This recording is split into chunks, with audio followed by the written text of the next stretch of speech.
Herkese merhabalar. Lezzetli Tezgah YouTube kanalıma hoş geldiniz. Bugün sizlere eskiden sokaklarda taneyle el arabalarında satılan şambali tatlısının orijinal tarifini yaptım. İyi seyirler diliyorum. Hemen tarifime geçiyorum.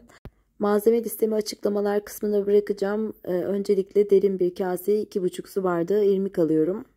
1 su bardağı toz şeker. 1 silme çay kaşığı karbonat.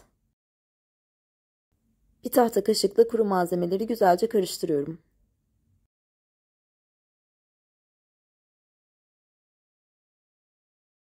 Kuru malzemelerimi karıştırdıktan sonra 1 su bardağından 1 parmak eksik oda ısısında süt ekliyorum.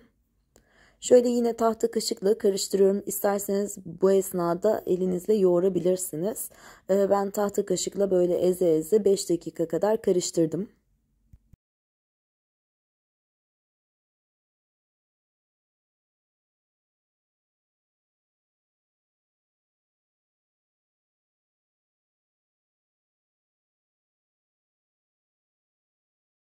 İrmiğin sütü ve karbonatı içine çekmesi için şöyle üzerini biraz düzleyip temiz bir mutfak bezi kapatarak yarım saat bekletiyorum.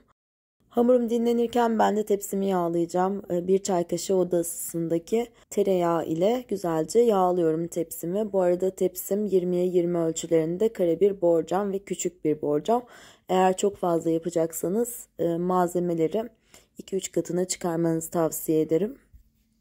Hazırladığım hamuru yağladığım tepsiye döktüm. Önce şöyle bir kaşıkla düzelttim üstünü. Daha sonra elimle bastıra bastıra üstünü güzelce düzlüyorum.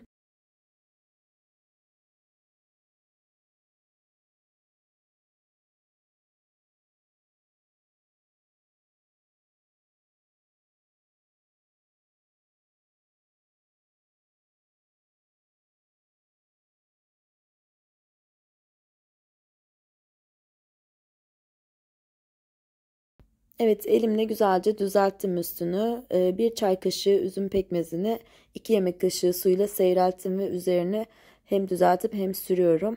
Pekmeziniz yoksa üzerini sadece düzeltip fırına verebilirsiniz. Ama pekmez üzerinin bir tık daha güzel kızarmasını sağlıyor. Tatlımı ısınmış fırına vereceğim için fırınımı şu aşamada 170 derece alt üst ayarı olacak şekilde açtım. Üzerini yine pekmezli suya elimi batırıp düzeltebildiğim kadar düzelttim. Şöyle bir spatula ile de son düzeltme işlemini yapıyorum.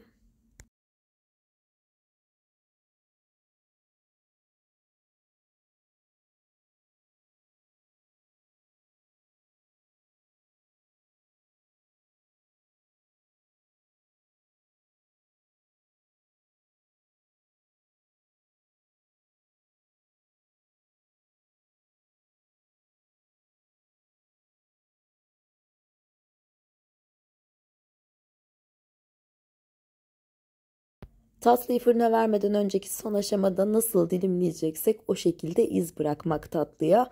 Şöyle bir spatula ile veya bir bıçakla bunu yapabilirsiniz. Dibine kadar getirmeden sadece üzerine dilimleyeceğimiz yerlerden iz bırakıyoruz.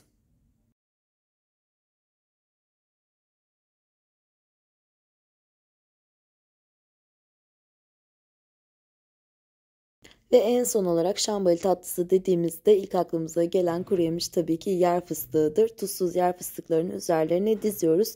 Eğer fıstığa alerjiniz varsa veya fıstık sevmiyorsanız üzerine badem, fındık veya toz fıstık da kullanabilirsiniz.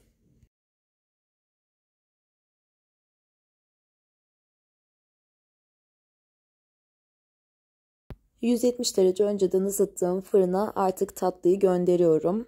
Tatlım pişerken ben de şerbetini hazırlayacağım. 2,5 su bardağı toz şeker, 1,5 su bardağı su şerbeti için. Şöyle küçük bir dilimde limon ekliyoruz arkadaşlar ve karıştıra karıştıra şerbetimizi kaynatıyoruz. Şerbet kaynadıktan sonra ocağı en kısık ayarına alıp tatlımız fırından çıkana kadar şerbetimizi sıcak tutmamız gerekiyor. Çünkü sıcak tatlıya sıcak şerbet dökeceğiz. 30 dakika sonra tatlıyı fırından aldım. Ama tekrar fırına göndereceğim. O yüzden fırınınızı kapatmayın bu aşamada. Tatlıyı dilimliyorum iz yaptığım yerlerden ve tekrar fırına gönderip 10 dakika daha pişiriyorum. Benim tatlımın fırınımda pişme süresi 40 dakikaydı. Tabii fırından fırına fark edebilir. Ama tatlınızın üzeri bu şekilde kızardıktan sonra fırından çıkarıp dilimleyeceğiniz yerlerden, iz yaptığınız yerlerden dilimleyip tekrar fırına gönderip 10 dakika daha pişiriyorsunuz.